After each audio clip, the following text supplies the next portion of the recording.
The sun rose over Naval Base Coronado, painting golden streaks across the concrete as Lieutenant Sarah Chen climbed down from the transport bus. Her uniform looked standard issue, freshly pressed with the markings of a new arrival. A single duffel bag hung from her shoulder. Nobody gave her a second glance. She appeared to be just another officer starting a fresh assignment. The ocean breeze swept through her cropped dark hair as she stopped to take in her surroundings. This place would be home for the coming months. Sarah had asked for this posting specifically, though her reasons remained hidden. The transfer documents identified her as a communications expert rotating in from the Atlantic coast. Those same documents left out one critical detail. Her actual rank was Rear Admiral in naval intelligence, and she had come here for a mission unlike any other. Reports had been trickling upward for months about serious trouble brewing at this installation. Stories of bullying, unfair treatment, and bosses who wielded power like weapons had reached the top brass. Talented young officers were fleeing to other posts, and the mood had hit rock bottom. Things had gotten bad enough that headquarters decided someone needed to go in quietly to see what was really happening and fix it. Sarah fit the role perfectly. At 35, she could easily blend in as a lieutenant. Her intelligence training had taught her to watch, listen, and disappear into the background. She'd spent weeks studying the records of everyone stationed here, learning their names, their connections, and who reported to whom. Walking toward the main office building, she picked up on subtle clues everywhere. Small clusters of sailors spoke in whispers that died the moment an officer appeared nearby. The anxiety hung thick in the air, obvious even to someone who'd just arrived. She made mental snapshots of it all, the way junior staff kept their eyes down, the cocky stride of certain commanders who seemed to feed on the fear around them. The headquarters building was a weathered concrete block that had seen decades of use. Harsh fluorescent lights hummed overhead inside, and the smell of burnt coffee mixed with harsh cleaning chemicals. Sarah walked up to the front desk where a young petty officer pecked at an ancient keyboard. "Morning," Sarah said, offering a warm smile. "Lieutenant Chen, here to report in." The young man jerked his head up and sat straighter immediately. "Yes, ma'am. Welcome aboard. I'll get your documents in order." His eyes kept darting nervously toward a shut door behind his station. "Commander Walsh is expecting you soon." While she waited, Sarah tuned into the environment. Angry voices leaked through several closed doors, though the words stayed muffled. Outside the window, a group of women in uniform hurried past, staying bunched together and constantly checking behind them. 20 minutes dragged by before the desk phone rang. The petty officer snapped, "Yes, sir," then turned to Sarah. "The commander is ready for you now, ma'am." Commander James Walsh matched everything Sarah had read in his dossier. A towering figure pushing 50 with silver-streaked hair and eyes like chips of ice. His reputation for crushing subordinates preceded him. The office walls displayed photos of Walsh posing with important people, and his desk sat positioned to make visitors feel insignificant and vulnerable. "Lieutenant Chen," Walsh said, staying seated, offering no handshake. "Another communications person, exactly what we were missing." His sarcasm cut through the air like a blade. Sarah kept her face neutral and professional, ready to serve wherever you need me, sir. Walsh tilted back in his chair, examining her with clear doubt. "You look awfully young for your rank. How many years have you got in?" "8 years, sir. 3 different stations and 2 tours overseas." "Right." Walsh grabbed her folder and flipped through it carelessly. "Says here you're unattached. No kids. Probably smart. This place isn't exactly welcoming to family." His laugh held no warmth whatsoever.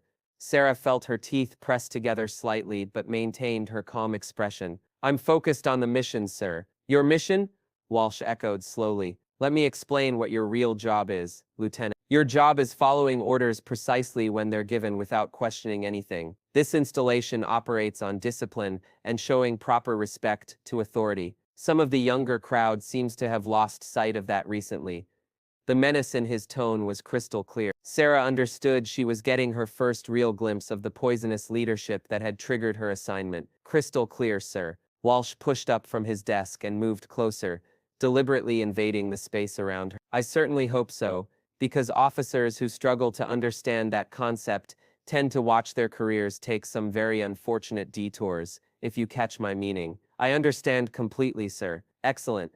Go find Lieutenant Commander Harrison in communications. He'll show you around." Walsh dropped back into his chair and snatched up some documents, clearly ending their meeting. Oh, and Lieutenant, some free advice. Keep quiet and invisible. That approach works best here. Sarah walked out, feeling both angry and more determined than ever. In a single conversation, Walsh had demonstrated precisely the kind of destructive behavior that was poisoning this base. His intimidating manner and obvious disdain for junior personnel were textbook examples of leadership failure. As she crossed the grounds toward the communications center, Sarah started forming her strategy.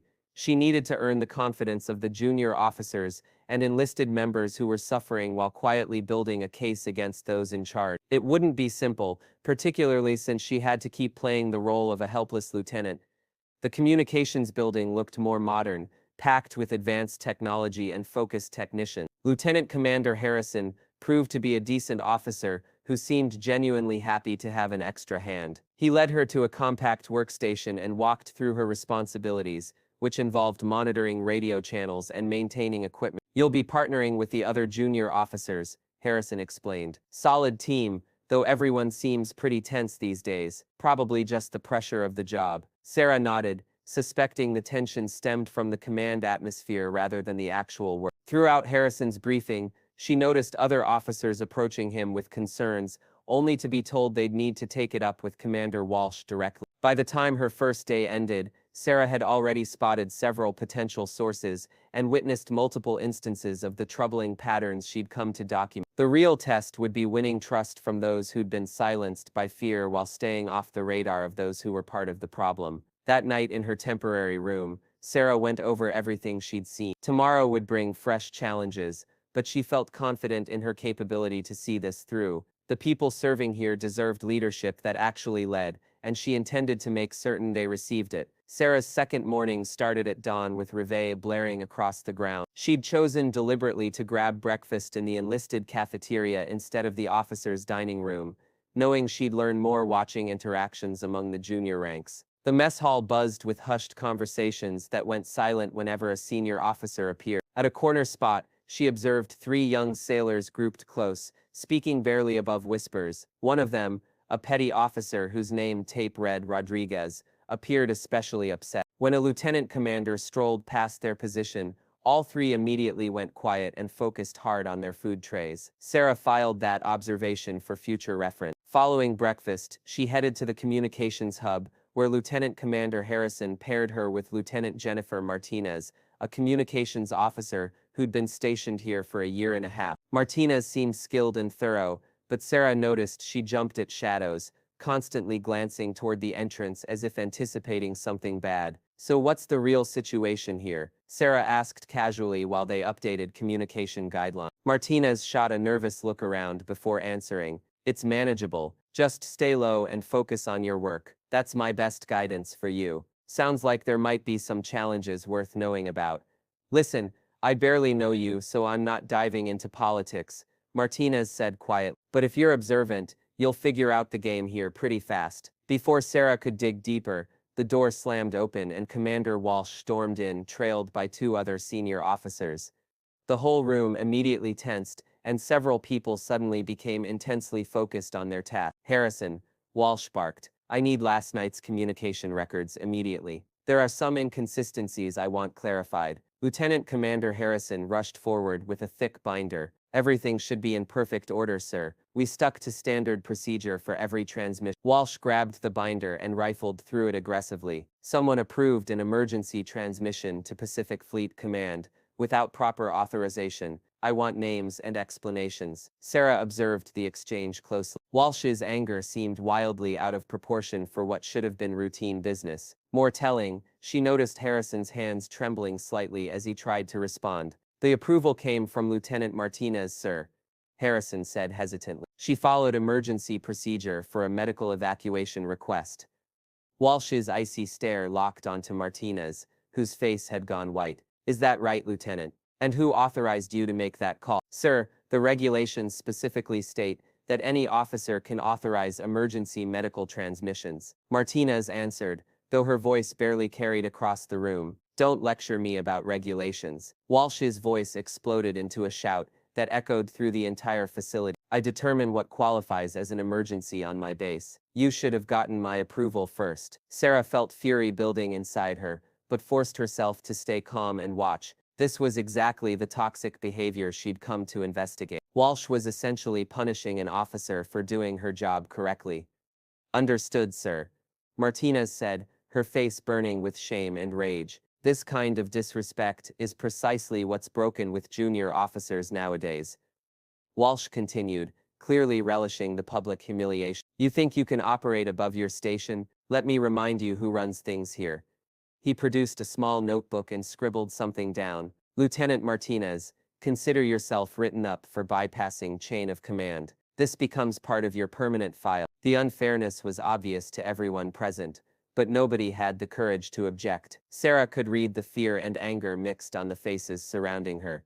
This was the playbook of destructive leaders: intimidation, random punishment, and public degradation. Once Walsh and his followers departed, the room stayed silent for minutes. Martinez sat at her station with moisture in her eyes, fighting to hold herself together. Harrison looked ashamed he couldn't shield his team member, but Sarah recognized he feared Walsh just as much as everyone else. At lunch, Sarah positioned herself near a cluster of junior officers, discussing the morning's incident in low voices. She discovered this behavior from Walsh was standard operating procedure, and that several talented officers had already requested reassignments to escape the hostile climate. The real problem is there's nobody to tell about it. One lieutenant was explaining, Walsh has friends reaching all the way to the Pentagon. Anyone trying to file complaints mysteriously watches their career implode. Remember what happened to Lieutenant Thompson, another officer added. She attempted to report Walsh for harassment, and suddenly found herself under investigation for tiny paperwork mistakes. She ended up leaving the Navy completely. Sarah stored these details carefully. It was becoming obvious that Walsh had built a system allowing him to abuse power freely, using fear and threats to silence anyone who might speak out. That afternoon, she offered to assist with equipment repairs in one of the remote sections of the communications facility. This created chances to speak privately with some of the enlisted members working in that area. Petty Officer Second Class Amanda Torres had been stationed here for 2 years and seemed willing to share with someone who might actually listen. It didn't used to be this way, Torres explained, while they worked on a radio system. When I arrived, this was actually a decent assignment, but everything shifted once Walsh took charge. Shifted how? Sarah asked, though the pattern was becoming clear. He picks favorites among certain officers and makes existence miserable for everyone else, particularly women. He acts like female sailors have no business in the Navy. Torres checked to ensure they were alone before continuing. Some of the things he's said and done would horrify you. Like what? Torres paused, obviously debating whether to trust Sarah. Eventually, she went on. He told one of my friends she only got into the Navy because of political correctness, and that she should go find a husband instead of playing soldier. When she tried filing a complaint, her supervisor suddenly discovered all sorts of flaws in her performance reviews. Their discussion got interrupted by the appearance of Master Chief Petty Officer Williams, Walsh's most loyal enforcer. Williams was notorious for his devotion to the commander and his readiness to execute any order, no matter how questionable. Torres, what brings you back here? Williams demanded. You should be at your assigned station. Just lending a hand with repairs, Master Chief, Torres answered, her confident manner instantly vanishing. Williams eyed Sarah suspiciously. And who might you be? Lieutenant Chen, Master Chief, recent transfer. Lieutenant Commander Harrison requested my help with equipment maintenance. We'll wrap it up fast. There's actual work waiting. He stood there monitoring them until they finished and departed. As they headed back to the main hub, Torres whispered to Sarah, "See what I'm dealing with? They monitor every move we make. It's like serving time in prison." By day's end, Sarah had collected significant evidence of the poisonous leadership corrupting the base. She'd watched direct abuse of power, heard stories of harassment and bias, and witnessed how terror infected every level of the structure. That evening, she retreated to her quarters, making detailed notes about her observations. The challenge ahead involved documenting specific incidents while building enough confidence among the victims to encourage them to speak officially. She also needed to map out everyone in Walsh's protection network. Tomorrow would offer fresh chances to gather proof, but Sarah was already certain the situation exceeded even the worst initial reports. The people serving at this installation deserved infinitely better than the leadership currently in charge. Week 3 of Sarah's assignment brought a disturbing increase in the destructive behavior she was recording. She'd been methodically cultivating relationships with junior officers and enlisted personnel, always presenting herself as just another casualty of the hostile command environment. Her approach was succeeding better than anticipated, as more people started confiding in her about their experiences. During a late shift in the communications center, Sarah found herself working alone with Ensign David Park, a fresh Naval Academy graduate who'd arrived at the base just 2 months ahead of her. Park was visibly struggling with the gap between his expectations for his first posting and the harsh reality he was living. "I can't comprehend how this continues unchecked," Park shared as they watched routine radio signal. "Everything the Academy taught us about leadership and caring for your team, none of that exists in this place." "What's hit you hardest?" Sarah asked, genuinely wanting to understand the complete scope of the damage. Park glanced around cautiously before speaking. "Last week I watched Commander Walsh screaming at a female petty officer because her uniform wasn't ironed to his satisfaction, but that wasn't even the worst part. He forced her to stand at attention in the corridor for 2 hours while he walked past regularly, making insulting comments about how she looked." Sarah felt her jaw tighten but kept her face composed. "Did anyone document it?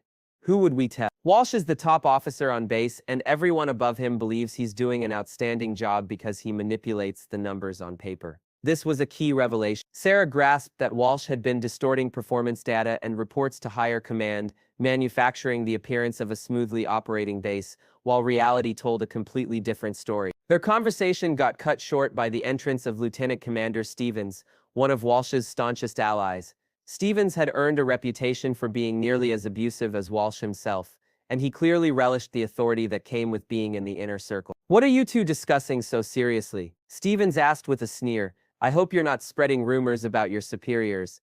"Just reviewing communication protocols, sir," Park responded quickly. Stevens moved closer, deliberately violating their personal space. "You know, Ensign Park, I've been hearing some troubling things about your attitude recently. Some people wonder if you're really suited for Navy life." The threat barely concealed itself. Sarah watched Park's face drain of color, understanding his career was being threatened for absolutely no valid reason. "I'm dedicated to serving at my highest level, sir," Park said, his voice steady despite obvious stress. "We'll see about that." Stevens shifted his attention to Sarah. "And you, Lieutenant Chen, you're fresh here, so let me offer some wisdom. The officers who thrive at this base are the ones who grasp loyalty. Loyalty to the chain of command, and loyalty to our mission." "I follow you, sir," Sarah replied, though she desperately wanted to reveal her true rank and put Stevens in his proper place. Once Stevens departed, the communications center remained tense for the remainder of the shift. Sarah could see Park was deeply shaken by the encounter, and she made a note to record the incident as another example of intimidation directed at junior personnel. The following morning delivered an even graver situation. Sarah was at her workstation when she heard raised voices pouring from Commander Walsh's office. Through the thin walls, she could make out Walsh yelling at someone, though she couldn't identify the other person or catch all the words. 20 minutes later, Lieutenant Martinez came out from Walsh's office, with tears streaming down her cheeks. Her hands shook as she collected her belongings from her desk, and Sarah realized something major had just occurred. "Martinez, what's wrong?" Lieutenant Commander Harrison asked with clear concern. "I've been reassigned," Martinez said in a voice barely audible. "Immediately effective. I'm being moved to desk work at the supply depot." Harrison appeared confused and upset. "That makes no sense. You're among our strongest communications officers. On what basis?" Failing to maintain appropriate military bearing and conduct unbecoming an officer, Martinez repeated mechanically, as if she'd been forced to memorize the accusation. Sarah knew these were fabricated charges, likely payback for Martinez's earlier defiance regarding the emergency transmission. This exemplified exactly the kind of power abuse that destroyed careers and drove quality people from the military. After Martinez departed, Sarah decided to take a calculated risk. She approached Harrison privately and voiced her concerns about what was happening to junior officers on the base. "I can see you care about your people," she said carefully. "But isn't there something that can be done about this?" Harrison checked to ensure they weren't being overheard, then spoke quietly. "I've tried, trust me. I've filed reports, made calls, even contacted the chaplain and the inspector general's office. But Walsh has connections everywhere, and somehow every complaint gets buried or rerouted. What about bypassing the chain of command?" "You don't get it," Harrison said, with clear frustration. "Walsh isn't just connected, he's protected. His father-in-law is a retired admiral who still wields influence at the Pentagon. His college roommate holds a position in the Secretary of the Navy's office. People who challenge him don't just get transferred, their careers get obliterated. This revelation helped Sarah grasp why the toxic situation had been permitted to continue. Walsh wasn't merely a bad commander, he was a bad commander with powerful protectors who either didn't know what he was actually doing or simply didn't care.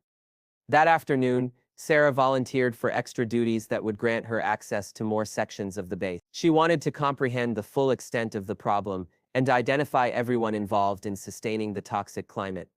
In the administrative offices, she encountered Chief Petty Officer Rodriguez, the same sailor she'd noticed looking upset in the cafeteria on her second day. Rodriguez was working solo, filing documents with obvious difficulty due to a bandaged hand. Injury? Sarah asked with genuine concern. Rodriguez looked up with startled eyes, clearly not expecting anyone to show interest in her well-being. Just an accident, ma'am. Nothing major. But Sarah's trained observation noticed that the bandage covered what appeared to be defensive wounds on Rodriguez's knuckles. Combined with the sailor's anxious behavior and obvious fear, it painted a disturbing picture. If you ever need someone to listen, I'm available, Sarah said gently. For just a second, Rodriguez's tough exterior cracked and Sarah glimpsed the vulnerability beneath. Thank you, ma'am, but talking only makes things worse in this place. That evening, Sarah compiled her expanding list of incidents and started planning her next step. She documented harassment, intimidation, abuse of authority,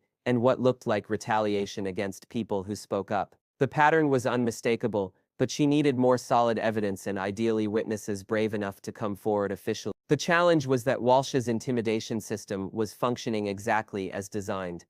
People were too terrified to speak because they'd witnessed what happened to those who tried. Sarah realized she needed to find a way to give potential witnesses assurance that their reports would be taken seriously and that they'd be shielded from retaliation. As she prepared for another day of careful observation and evidence collection, Sarah reflected on how different this assignment was from anything she'd done before. In intelligence work, you typically gathered information about foreign threats. Here she was investigating Americans who were supposed to be leaders and protectors, but who had instead become predators victimizing their own people. The betrayal of trust was perhaps the most disturbing element of the entire situation. These sailors had sworn to defend their country, but they couldn't even defend themselves from their own commanders. 4 weeks into her undercover operation, Sarah witnessed an incident that would become the breaking point in her investigation. She was conducting routine equipment maintenance in a storage room when she heard voices in the adjacent supply closet. The conversation that unfolded would provide her with the most incriminating evidence yet of the corruption and abuse happening at the base. The inspection team from Fleet Command arrives next week. She heard Commander Walsh telling someone, "We need everything to look flawless." "What about the complaint records?" asked another voice that Sarah identified as Master Chief Williams. "Already taken care of. I had Rodriguez destroy the originals and generate new versions, showing all complaints were handled satisfactorily. As far as anyone knows, we haven't had a single confirmed complaint in the past year." Sarah felt ice flood her veins. They were discussing deliberate destruction of evidence and creation of false official records. This went far beyond simple harassment and intimidation. This was criminal behavior. "What about the personnel who might speak to the inspectors?" Williams asked. "I've got that handled too. Anyone who might cause trouble is getting assigned to duties that will keep them off the base during the inspection.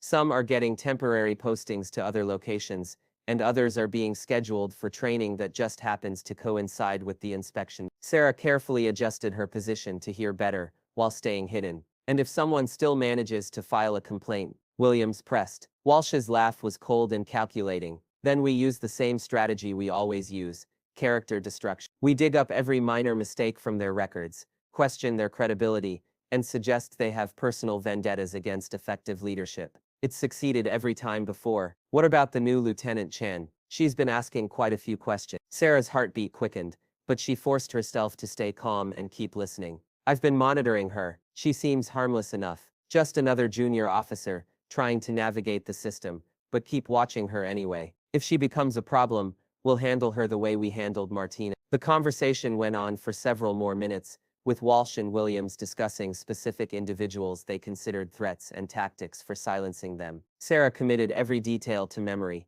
knowing this evidence would prove crucial for dismantling the entire corrupt network. After they departed, Sarah stayed hidden for another 10 minutes before carefully emerging from the storage room. She went straight to her quarters and documented everything she'd heard, using the coded language and phrases she'd developed to disguise her true purpose in case her notes were discovered. The next morning offered a chance to see Walsh's intimidation tactics in live action. During a base-wide formation, he announced new efficiency initiatives that would begin immediately. Several personnel were being reassigned to temporary duties away from base, including many of the people Sarah had identified as potential witnesses to the abuse. These assignments are purely based on operational requirements, Walsh announced to the assembled group. Some of you will be attending advanced training programs. Others will be supporting operations at nearby installations. Think of these as opportunities to expand your experience and show your adaptability. Sarah noticed Ensign Park was among those being reassigned. When their eyes connected across the formation,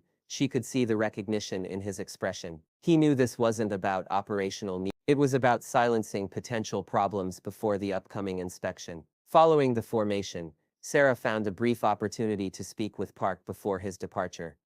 I want you to know that your concerns about leadership here have been noted, she said carefully. Sometimes situations have to deteriorate before they can improve, but change is on the way. Park looked at her with mixed hope and confusion. What are you saying? Just trust that the right people are aware of what's happening here. Record everything you've experienced and be prepared to share your story when the moment arrives. Park nodded slowly, though Sarah could see he didn't fully grasp what she was telling him. That was probably safest. The fewer people who knew about her real mission, the better protected everyone would be. Over the following days, Sarah watched as Walsh's operation kicked into overdrive, preparing for the inspection. Personnel who might create problems were systematically removed from the base using various pretexts. Files were being reorganized and modified to eliminate any trace of the problems that had been plaguing the command. Most disturbing of all, Sarah observed several victims of harassment and abuse being pressured to sign statements claiming they had no grievances about their treatment and that the base maintained a positive work environment.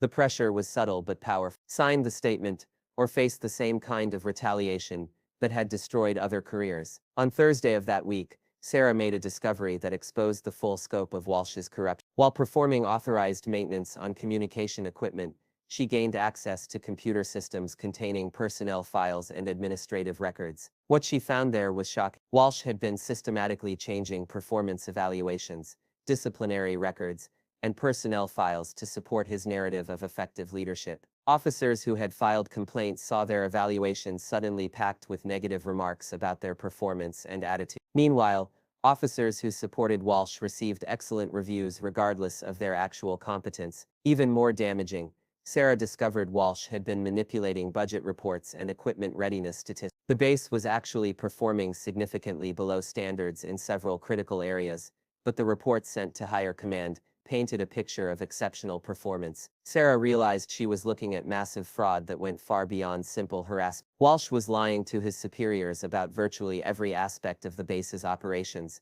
while systematically destroying the careers of anyone who might expose the truth. That evening, she received an encrypted message through secure channels from her handler at Naval Intelligence. The message was brief but significant. Inspection team aware of your presence. Maintain cover.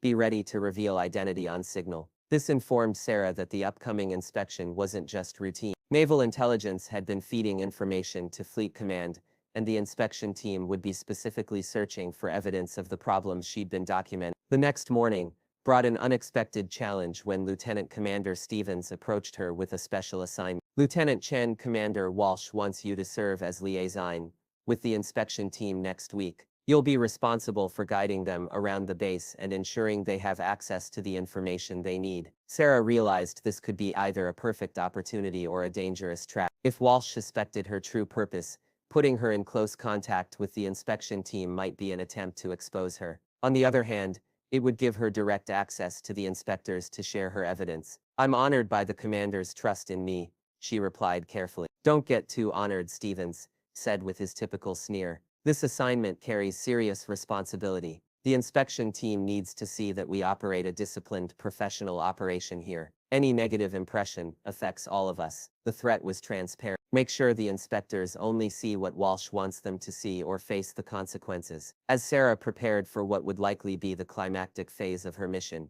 she reflected on everything she'd learned over the past month. The corruption at the base was far worse than anyone had imagined, involving not just harassment and abuse, but systematic fraud and obstruction of justice. Soon, the carefully built facade that Walsh had constructed would collapse. The question was whether she could maintain her cover long enough to ensure all the evidence was properly documented and that the victims would finally receive the justice they deserve. The inspection would be her opportunity to bring everything into the light, but it would also be the most dangerous phase of her mission. Walsh had demonstrated he would go to any length to protect his position, and she had no doubt he would be equally ruthless in dealing with anyone who threatened to expose him. The morning of the inspection arrived with unusual tension hanging in the air. Sarah watched from her quarters as several dark sedans pulled up to the administration building, followed by a military transport vehicle. The inspection team had arrived earlier than scheduled, which she recognized as a classic investigative technique designed to catch wrongdoers off balance. Commander Walsh was visibly rattled by the early arrival. Sarah observed him rushing across the courtyard, his usual confident swagger replaced by anxious energy. Master Chief Williams and Lieutenant Commander Stevens flanked him, all three men, looking like they were heading to their own court-martial. At 800 hours, Sarah reported to the administration building as ordered. She was surprised to find that the inspection team consisted of 5 officers, including a captain she didn't recognize, and a familiar face that made her pulse race. Commander Patricia Hayes from Naval Intelligence, her former colleague who knew her real identity. Lieutenant Chen, Commander Walsh said with forced cheerfulness. Meet Captain Morrison, who's leading the inspection team. Captain, this is Lieutenant Chen, our communications specialist who will be serving as your liaison. Captain Morrison studied Sarah with sharp, intelligent eyes. Lieutenant Chen, I understand you're relatively new to this base.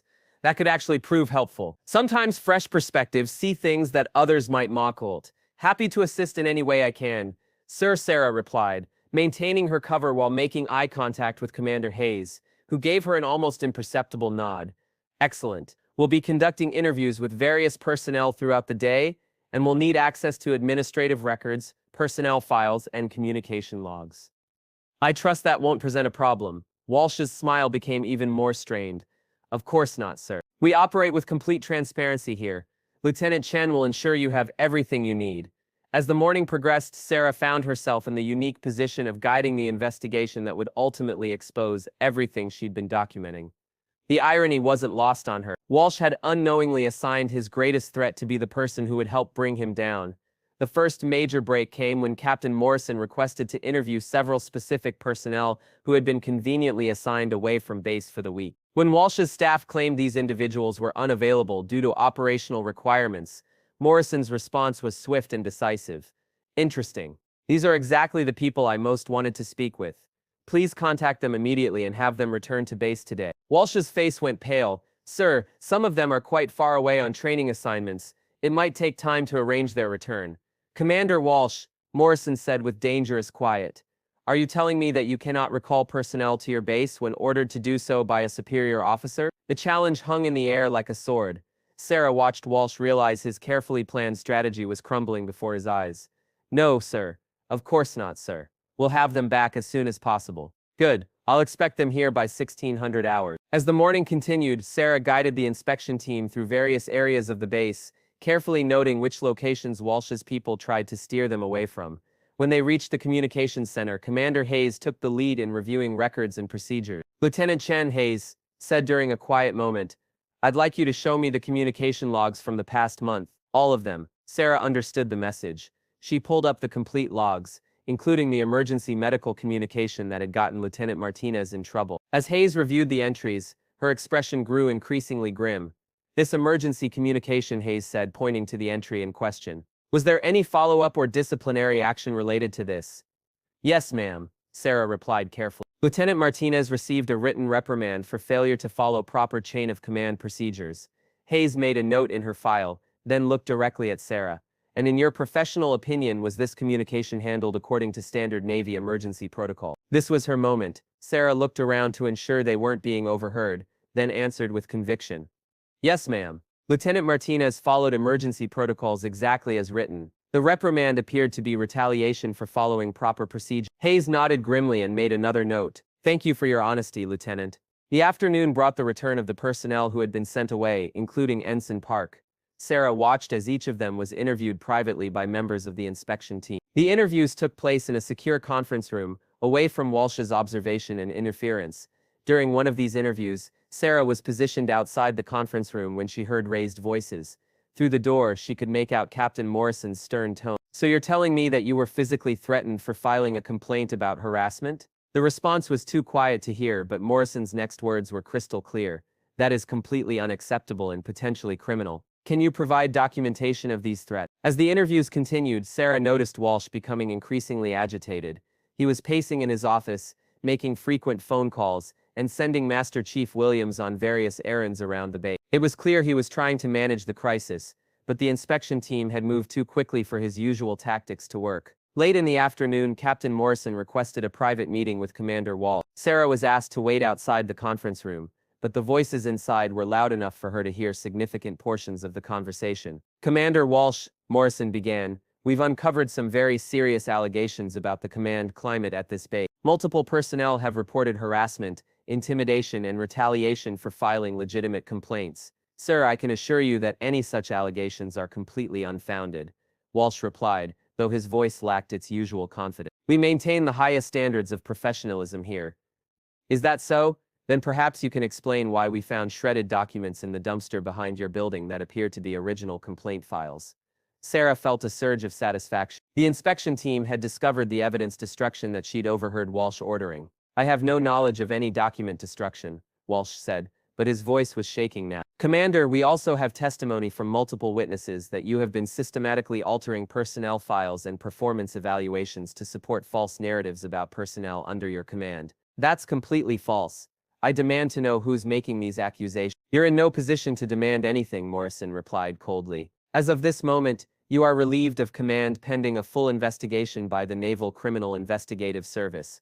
Master Chief Williams and Lieutenant Commander Stevens are also suspended from their duty." Sarah heard the sound of chairs scraping and footsteps moving around the room. Through the window, she could see military police officers approaching the building. Within minutes, the base was buzzing with activity as word spread that Commander Walsh had been relieved of command. Sarah watched as he was escorted from the building by military police, his face a mask of shock and disbelief. Master Chief Williams and Lieutenant Commander Stevens followed shortly after, both looking like they had aged years in the span of a few hours. As the dust settled, Captain Morrison addressed the assembled personnel of the base.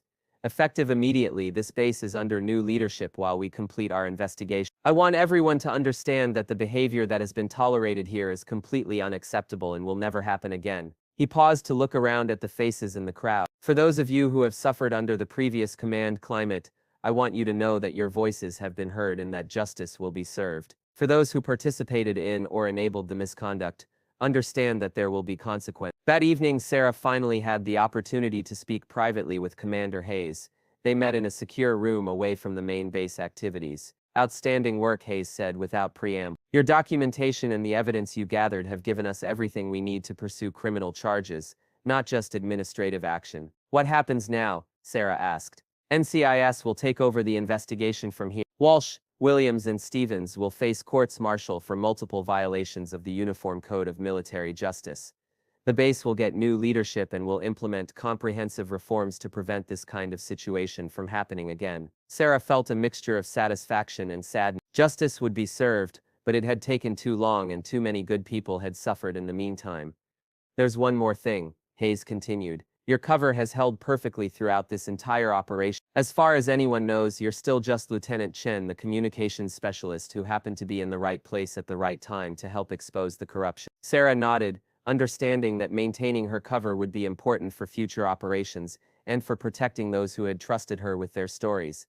As she prepared to continue her role for a few more days while the transition took place, Sarah reflected on what she had accomplished. The toxic leadership that had poisoned this base was finally being held accountable, and the sailors and officers who had suffered under that leadership would finally get the respect and fair treatment they deserved. 2 weeks after the dramatic removal of Commander Walsh and his inner circle, Naval Base Coronado was undergoing a remarkable transformation. Sarah continued her undercover role as Lieutenant Chen while secretly coordinating with the NCIS investigation team and helping to implement the new command structure. The change in atmosphere was like watching a heavy storm cloud lift from the base. Captain Rebecca Torres had been assigned as the new temporary commanding officer, and her approach to leadership was everything that Walsh's had not been. On her first day, she held an all-hands meeting in the base auditorium, addressing the entire personnel complement with a message that resonated throughout the rank. I know many of you have endured difficult times under the previous leadership, Torres began, her voice carrying both authority and compassion. I want to be absolutely clear about how this base will operate going forward. Every sailor, every officer, every civilian employee here will be treated with dignity and respect, period.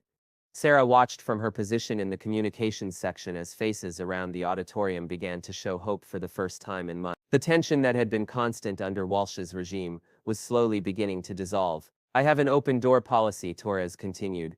Anyone who has concerns, suggestions, or simply needs someone to listen can come to me direct. No retaliation, no fear of consequences for speaking honestly about problems that need to be addressed. The most visible change came in the daily operations of the base. Under Walsh, every interaction had been colored by fear and suspicion. Now Sarah observed genuine collaboration between different departments and ranks. Officers were actually listening to input from enlisted personnel, and decisions were being made based on merit rather than politics. Lieutenant Jennifer Martinez had been recalled from her punitive assignment to the supply depot and reinstated to her position in communication. When she returned, Sarah was struck by how much the young officer's demeanor had already improved, even though only days had passed since Walsh's removal. I can't believe how different everything feels already, Martinez confided to Sarah during a quiet moment. For the first time in months, I'm not afraid to come to work. What's the biggest change you've noticed? Sarah asked, though she was already documenting the improvement she was observing.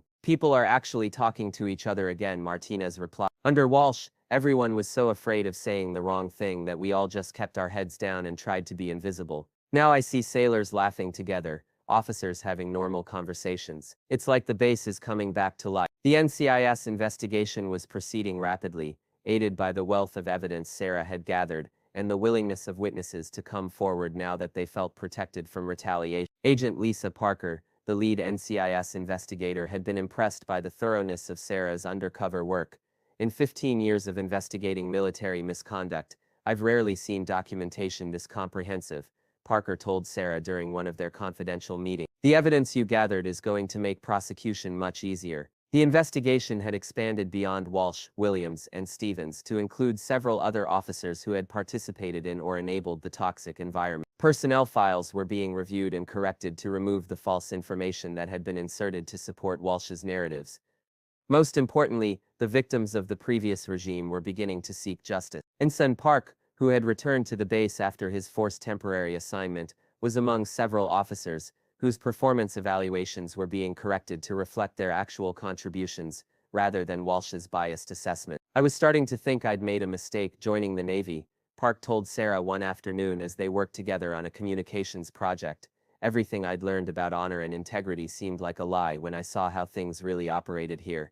And now, Sarah prompted, now I remember why I wanted to serve in the first place. Captain Torres actually cares about doing the right thing, and she's showing us what real leadership looks like. The transformation wasn't limited to morale and interpersonal relationships. Captain Torres had also begun addressing the operational deficiencies that Walsh had hidden through falsified reports. Equipment that had been neglected was being properly maintained, training programs that had been ignored were being reinstated, and accurate readiness reports were being sent to higher command.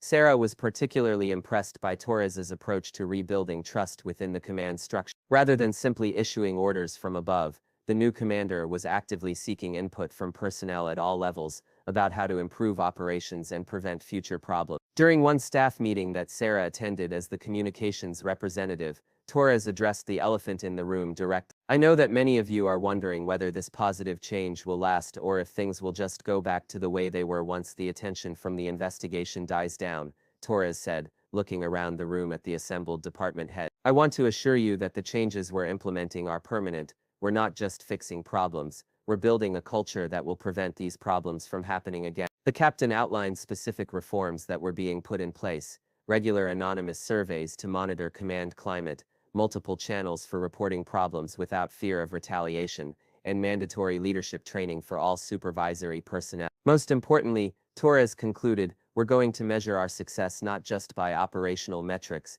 but by how well we take care of our people. A command that doesn't respect its personnel will never achieve true excellence. As the weeks passed, Sarah began to see the long-term effects of the changes. Personnel who had been requesting transfers were withdrawing their applications and choosing to stay at the base. Sailors who had been considering leaving the Navy entirely were rediscovering their commitment to military service. Petty Officer Rodriguez, whom Sarah had first noticed looking distressed in the dining hall, was now serving as a peer counselor, helping other enlisted personnel navigate their concerns through proper channels. The transformation in Rodriguez's demeanor was particularly striking, from fearful and withdrawn to confident and engaged. Lieutenant Chen was one of the first officers to show genuine concern for what we enlisted personnel were going through, Rodriguez told Captain Torres during a feedback session that Sarah observed. It made a huge difference to know that someone was paying attention and cared about what was happening to us. Sarah felt a deep sense of satisfaction hearing this, knowing that her undercover role had allowed her to provide some comfort to those who were suffering, even while she was gathering evidence for the larger mission. The legal proceedings against Walsh and his associates were moving forward steadily. NCIS had uncovered evidence of multiple violations, including obstruction of justice, conduct unbecoming an officer, and violations of various regulations designed to protect military personnel from harassment and abuse. The most serious charges related to the systematic destruction of evidence and falsification of official records. These were federal crimes that could result in significant prison time, not just administrative punishment or dismissal from the service. Agent Parker kept Sarah informed of the progress, though much of the information was still classified as part of the ongoing investigation. Walsh's lawyers are trying to negotiate a plea deal, but given the scope of the misconduct and the number of victims, the prosecutors aren't inclined to be lenient, Parker reported. As Sarah prepared for the final phase of her mission, she reflected on the remarkable transformation she had witnessed. The same base that had been characterized by fear, intimidation, and abuse just weeks earlier was now becoming a model of effective military leadership and positive command climate. The success of the operation went beyond simply removing bad leaders. By documenting the problem so thoroughly and implementing comprehensive reforms, they had created a framework that could prevent similar situations from developing in the future. Most importantly, the sailors and officers who had suffered under Walsh's regime were beginning to heal and rediscover their pride in military service. That, more than any punishment inflicted on the perpetrators, represented the true victory of the mission. 6 weeks after the dramatic events that had transformed Naval Base Coronado, Sarah Chen prepared for the most challenging moment of her entire mission. The time had come to reveal her true identity and bring her undercover assignment to a close. The base had stabilized under Captain Torres's leadership. The NCIS investigation was nearing completion, and her handlers had determined that her cover was no longer necessary. The revelation would take place during a special ceremony that Captain Torres had organized to honor those who had shown courage during the difficult period under the previous command. What Torres didn't know was that she was about to discover that one of her junior officers was actually a senior admiral who had been operating under deep cover. On the morning of the ceremony, Sarah stood in her quarters for the last time as Lieutenant Chen, looking at the uniform that had been her disguise for nearly 2 months. Tomorrow, she would resume her real identity as Rear Admiral Sarah Chen, but today she would finally be able to acknowledge all the people who had trusted her with their stories and their pain. The ceremony was held in the base auditorium, with personnel from all departments in attendance. Captain Torres had planned to recognize several individuals who had shown exceptional courage in coming forward during the investigation, including Lieutenant Martinez, Ensign Park, and Petty Officer Rodriguez. As the ceremony began, Sarah took her assigned seat among the other junior officers, knowing that this would be the last time she would occupy such a position. Agent Parker, from NCIS, was present along with several other officials, whose presence hinted that something significant was about to occur. Captain Torres opened the ceremony with remarks about courage, integrity, and the importance of standing up for what's right, even when it's difficult. The events of recent weeks have reminded us all that leadership is not about rank or position, but about character and the willingness to do what's right, Torres said. Today, we honor those who showed such character during a very challenging time. But before we begin those recognitions, I have a special announcement that I think will surprise everyone here. Torres paused and looked directly at Sarah. Would Lieutenant Chen please come forward? Sarah stood and walked to the front of the auditorium, aware that hundreds of eyes were following her movement. She could see confusion on many faces, particularly among those who had worked closely with her during her time as a communications officer. Ladies and gentlemen, Torres continued, I have just learned that the officer we know as Lieutenant Chen is actually Rear Admiral Sarah Chen from Naval Intelligence, who has been conducting an undercover investigation into the command climate issues that plagued this base. The silence in the auditorium was deafening. Sarah could see the shock on faces throughout the crowd as people processed this revelation, Lieutenant Martinez's mouth was literally hanging open, while Ensign Park looked like he was trying to solve a complex mathematical equation in his head. Captain Torres gestured for Sarah to approach the podium. Admiral Chen, would you like to address the personnel? Sarah stepped forward, feeling the weight of 2 months of deception, but also the satisfaction of a mission successfully completed. She looked out at the faces of people who had trusted her, confided in her, and welcomed her as one of their own. First, she began, I want to apologize for the deception that was necessary during this investigation. I know that some of you shared personal experiences and concerns with me, believing I was just another junior officer struggling with the same challenges you faced. Your trust was not misplaced, even though my rank was not what it appeared to be. She paused to let this sink in before continuing. What you shared with me as Lieutenant Chen was heard and valued by Admiral Chen. Every story, every concern, every example of courage in the face of intimidation was documented and contributed to the case that brought down a corrupt command structure. The audience was still processing the shock, but Sarah could see understanding beginning to dawn on many faces.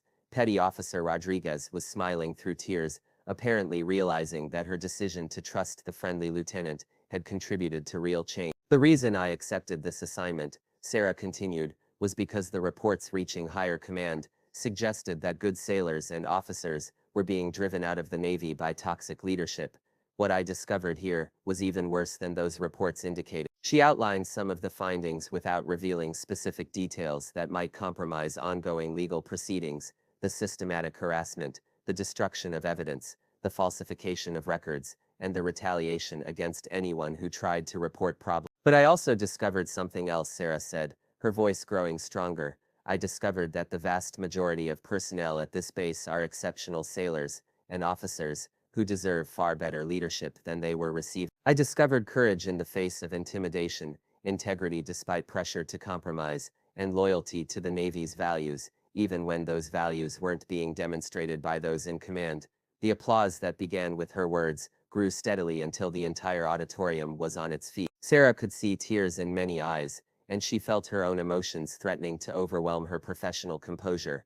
When the applause died down, she continued with more personal remarks. Lieutenant Martinez, your adherence to proper emergency communication procedures, even in the face of unjust punishment, demonstrated exactly the kind of integrity the Navy needs in its office. Martinez was crying openly now, and Sarah could see her colleagues putting supportive hands on her shoulder. Ensign Park, your willingness to speak up about what you witnessed despite being threatened with career destruction showed the kind of moral courage that will make you an exceptional leader as your career progresses. Park was staring at her with a mixture of awe and gratitude that reminded Sarah why she had chosen to serve in the military in the first place. Petty Officer Rodriguez, your decision to trust someone enough to share your experiences despite having been betrayed by leadership before helped provide crucial evidence that ensured justice would be served. Rodriguez was beaming with pride, standing a little straighter than Sarah had ever seen her stand before. Sarah concluded her remarks by addressing the broader lessons of the experience. What happened here was not about a few bad individuals. It was about a system that allowed toxic behavior to flourish because good people were afraid to speak up. We've changed that system, not just by removing the bad leaders, but by implementing safeguards that will protect future generations of sailors and officers. After the ceremony, Sarah was surrounded by personnel who wanted to thank her, ask questions, or simply process the shock of learning her true identity. The reactions were overwhelmingly positive, with many expressing gratitude that someone of her rank had cared enough to experience their challenges firsthand. Lieutenant Commander Harrison, who had supervised her daily work in communications, shook his head in amazement. I knew there was something different about you, but I never imagined this. The way you handled yourself, the questions you asked, the genuine concern you showed for everyone's welfare, it all makes sense now. Agent Parker approached Sarah as the crowd began to think. The final reports are ready for your review. Admiral Walsh and Stevens have both pleaded guilty to avoid court-martial, and Williams is expected to follow suit. They'll all be dismissed from the service and face federal criminal charges. What about the civil case? Sarah asked, knowing that some of the victims were considering lawsuits against the Navy for allowing the hostile environment to persist. Those are being handled separately, but the evidence from your investigation will be crucial for ensuring the victims receive appropriate compensation for what they endured. As Sarah prepared to leave the base and return to her regular duties, she took one final walk around the facilities, where she had spent 2 months living a carefully constructed lie in service of a greater truth.